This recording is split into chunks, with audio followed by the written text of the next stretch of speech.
In today's video, we're going to combine watercolors with oil pastel to create a really fast and easy sunset seascape. Welcome back to my channel. If you're new here, we do all things watercolor on this channel, as well as lots of drawing tutorials, mixed media, even a little bit of motivation for artists too. Please do consider subscribing. It's completely free, and unlike many channels on YouTube, we are fully CAT approved.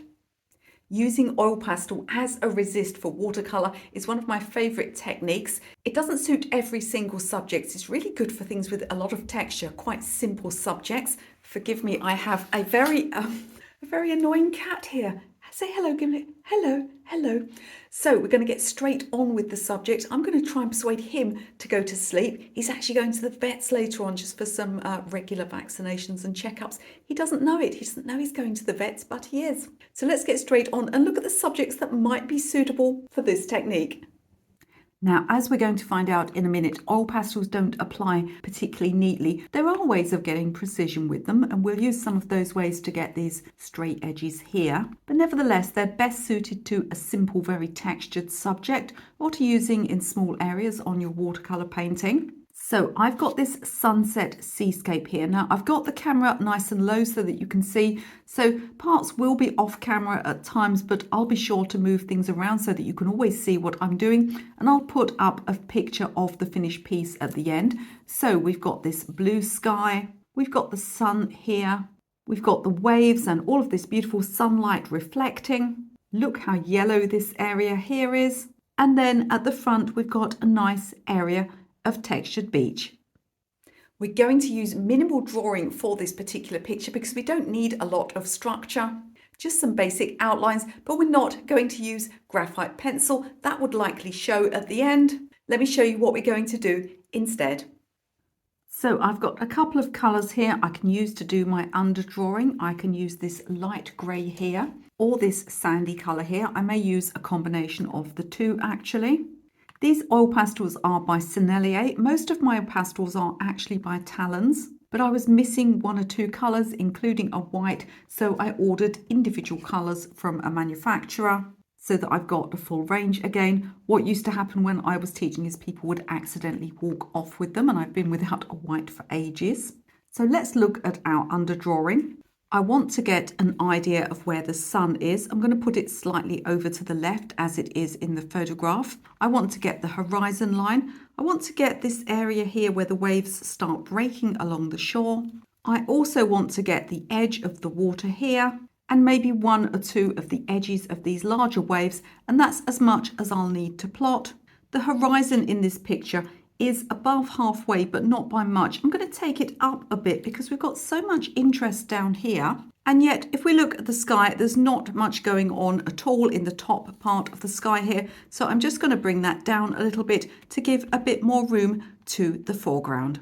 So let's put that high horizon line in. I've got a set square here just against the edge of the paper so that I know that the edge is going to be fairly flat, and I'm just marking where I want it at the moment. The next area to mark is this area here. It takes up less than half of the height of this foreground area, so I'm going to go above halfway and it actually slopes up slightly. This one here divides the next area almost into and slopes down slightly. So remember, you don't have to get this exact. I'm going to change colours now and just start using this sandy colour because I think it'll blend in a little bit better in the foreground.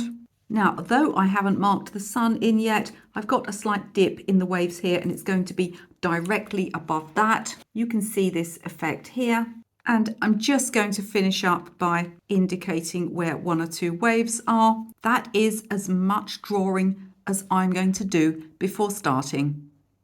For the next stage, we're now going to apply some colour with our oil pastels. This stuff's permanent, so if you're not sure about the colours, make sure you try them out on a scrap of paper first. Now, usually with a watercolour, I'd leave the white of the paper for the sun here, but if I use white elsewhere in the picture, it's going to look a little bit uncomfortable that this is not oil pastel. So I'm going to use some oil pastel here, and I'm going to use a piece of tape just to mask off the sea. The sea is a little bit rough in the distance. There's a hint of some land either side, so it's not dead straight. I have got a piece of masking tape here, which I have torn the edge of so that we don't get too much of a hard line. I've also stuck it to my clothing a bit to pick up some lint, and I'm just by eye going to pop that sun in, or that area where the sun has whited out the sky. I'm going to fill that in with white pastel. Now, some of the paint may go onto this area, so it may not look as clean as the actual photograph, but that's fine because we're making a painting, not just copying a photograph, but I've put quite a lot on there. Now, with an area like the sea here, you've got two choices really. You could choose the lighter colours, or you could do the oil pastel as the darker colours. I'm going to go with light here. We've got different types of colour here. We've got some yellow, we've got some white, and possibly some sort of pinky lilac. I'll choose colours for that next. I may also put a little bit of yellow oil pastel around the sun. So starting by adding a little oil pastel around the sun here. And that's going to be helpful for me because I'll be able to see where the sun is reflecting below. It's a little hard to see the white oil pastel. And then I'm going to come along and use a little of this orangey colour. I'm not going to use too much of this in the sky. I'd rather use paint so that we get a nice smooth effect. Now I can lift this tape off and I can start going in and indicating where I see some waves. I don't really have a very pale lilac in my set, so I'm going to use this pink here, and that's just going to blend in. You see how the oil pastel is hitting the little bumps? The watercolour will go in between this and give a lovely effect. I'm also going to use some whites and some darker areas on the sea. Next up, I'm going to do the front part of the sea. So we do have some white here reflecting that sun. So I'm going to look at doing that next. It's a matter of just studying the shapes. It's quite difficult because you can't see where you're putting it really, but you know, I think that's part of the fun, to be honest. We've got some yellow in here as well, particularly at the front here. And we've got an awful lot of warmth and orange, which we're going to work in too. I feel like I almost need a bit of a warmer sunset pink in here. Now you'll notice I'm not going to be able to tell you the colour of every single pastel I'm using because obviously some of them have become detached and divorced from their little wrappers. Now I'm going to use a touch of some darker browns in places here. At the moment, it all seems very random, but I promise you once we get our paint on, it will come together. And finally, I'm going to work on this foreground area here. Now, because I know I've got some nice light coloured sandy paints, I'm going to use the oil pastels here to get the darker texture and then put some fairly light paint over the top, trying to avoid being too regular with it. There are some little lighter areas in here as well, so let's get some of those in. Maybe even one or two just light pebbles and pieces of sand that are reflecting that sunset sky. Now that's as much oil pastel as I'm going to put on for the moment, but the great thing about oil pastels is they are opaque. We can always put more on top of the paint later on if we need to. Of course, no sooner had I recorded myself saying I wasn't going to put any more oil pastel on, I decided to put some more oil pastel on. So I really feel like I want this sort of dark line along the horizon. Now I can choose to have straight edge tape like this and get a straight line. And then closer to the sun, I'm getting something a little bit more broken by using this one here to get an effect of waves in the distance. I'm also going to use this colour just to define some of the waves that I initially put in because I feel I'm sort of losing where they are in my painting, and then we'll get started with painting the sky. So we're going to work top to bottom on this picture. We're going to start by painting the sky. I'm going to just choose the colours as I go along today, but I will list everything that I've used in the description of this video. There we go. I feel a bit happier with that. Now I want to use up, while I'm on YouTube, I want to use up some old palettes full of colour I've got. So I've got some Prussian blue here. I'm going to use that in the sky. And then for this pinkish grey area here, I think I'm going to use some of my Petal shadow colour from my Jackmans sets. Now this is actually a manufacturer's sample, so this is one that was developed whilst we were developing the colour, so maybe slightly different to the ones in my set. I just have so many paints. This is a great project just to throw things on and see what we get. And in this palette here, I've got some Naples yellow. It's not exactly the right colour, but I just feel like using it. So let's have a play and see what happens. Now I'm going to wet my sky. If you take nothing else away from this video, just remember one thing: you must use an old brush for this technique. Oil pastel is likely to come up onto your brush, and it's unlikely you'll ever get it all off. So don't be using your best watercolor brushes and then coming into the comments saying, Michelle, I've ruined all my brushes. Okay, so we're just going to use an old brush here and another old brush. They're not the worst brushes in the world, but they're just not my very, very best ones. I'm going to apply this blue. It's quite hard using dried paint like this actually to get as much paint as I would like out, but it's a strong colour, so we'll go like this. Be careful with these strong colours not to bring them too far down. If they start coming too far down, you can always start at the bottom and work up to them. Let's try some of this Petal shadow now.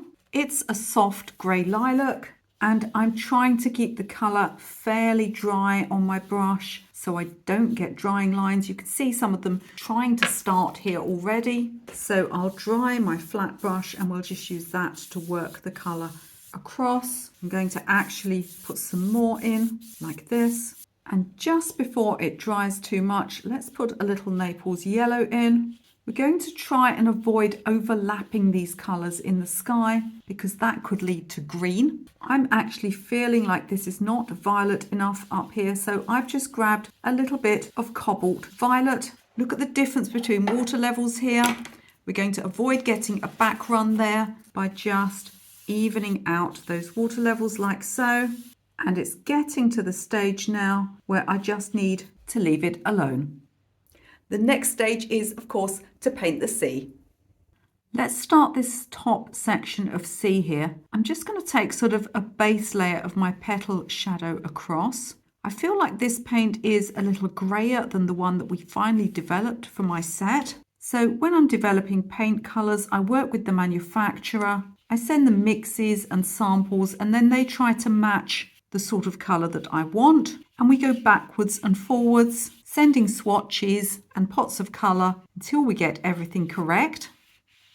At this point in the video, can I ask you, as always, to click that like button if you're getting some value from this free tutorial? And please don't forget, I have a full range of watercolour and drawing courses, all available for you online. You can actually get a 10% discount off my Paint Any Landscape course. As the name suggests, it teaches you to paint any landscape, so elements of landscape painting, not necessarily one specific landscape painting. If you've ever followed a tutorial and then afterwards you feel like you still kind of don't know how to paint landscapes just when starting from scratch, this course will help you. You'll find all the details in the video description. So I stopped filming for a moment there because I'd actually managed to drip paint into my sky, or rather I dripped clean water into my sky, so I needed to stop and fix that. And I know some of you are going to be saying, well, how did you fix that, Michelle? I'm actually making a ongoing video, shall we say, of stupid mistakes I've made whilst painting, so you'll be able to see that one later. Basically, I just put another layer of paint across the top part of the sky. The sky was still wet, so I managed to smooth everything out. So we've got this underneath layer here using the Petal shadow and the Cobalt violet. I'm also going to go in one or two places with some of that blue from the sky and just get some darker areas in there, bearing in mind that it's sort of starting to get semi-dry now.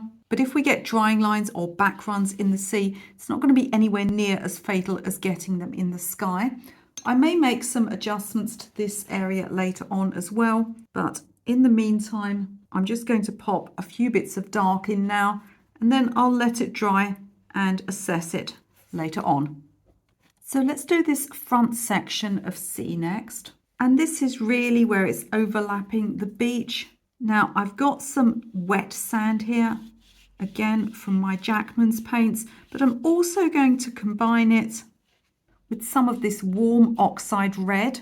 Now red oxides come in a variety of shades, even within the same pigment number, and what I've got here is one of the more burgundy ones, because we have a definite sort of hint of burgundy in places here. I'm also going to continue with that Naples yellow, being careful here that we don't get green like this when we're overlapping. And the way to fix that is just to go in with a bit more red. That will kill the green. I can also, in places, if I want to, put a little bit more of that petal shadow, just so that we get an idea of those colours continuing, finishing up with this lighter area at the front. And again, I'll let that area dry before deciding if it needs anything more. Let's paint our foreground beachy area next. For the foreground, I'm going to go in with more of my red oxide. Now, there's certainly an argument for some lighter, brighter paint colours here, more oranges and yellows, but I generally like to stick to a limited palette. So I'll keep with my Naples yellow, and then I'm going to go quite dark in the foreground here. Often a good idea to go dark in areas where you don't want the eye to travel out of the painting, such as corners and foregrounds. I also like to go dark along these edges where these different areas of the painting are defined, which is going to help to give it some structure. Now it's time to let the whole thing dry. So with any piece of work, you want to just look over it at the end, see if anything can be sort of ramped up in terms of colour contrast. If there's anything that you want to be a little bit darker or to highlight a little bit more. It's not too late to add extra oil pastel if you need to. They're opaque, so they'll go over the top of your paint as long as it's dry. So let's have a quick look and see if anything else needs doing. So let's make some final adjustments. Full disclosure, I have actually adjusted the sky. In other words, I just put another layer on top. So you don't need to see me doing that. I did exactly the same as I did the first time round. But what I did was I made sure that I put the clean water on at the bottom and took it up and then added more paint. What you don't want to do is put clean water on the top and drag it down, because this blue will move down. So be careful how you're applying your water so that you don't spread the paint around, and then you can just work in a second layer. So I'm happy with the sky, but the sea, I think it needs more wave definition. I also need to make this look more like water over sand, which it doesn't at the moment. So I'm going to correct that by adding some more pastel and also bringing down some of the purple pastel from here just a little bit into this foreground area. I'll also go in with a small brush and add more dark waves here. If the light looks a little different in this shot, it's because I've left it until the next day. And forgive my voice, I am coming down with a cold. And you'll be interested to hear that Mr. Gimlet scratched the vet. I'll put a picture up of how this looks at the end. But basically at this stage, what you're looking towards doing is just adding more darks and lights and tonal contrast where you think it needs it. Another thing that I'll do is I'll probably paint one or two little pebbles here at the front of the water, and maybe on the foreground here too. That's going to give an impression that this is beach and that the water is overlapping slightly. Let me know in the comments if you've tried this technique, if you're going to have a go at this tutorial. And before you leave the video, don't forget to have a look in the video description. There's all sorts of good stuff in there, all sorts of free downloadable PDFs. There are also free courses you can take. You can also grab that 10% discount off my Paint Any Landscape course. And if you find yourself avoiding more complex landscapes because you're just having a little bit of trouble with the drawing, you're going to love my landscape drawing mistakes video. It's going to show you the most common mistakes that I see students make and explain how to fix them. You can watch that video right now.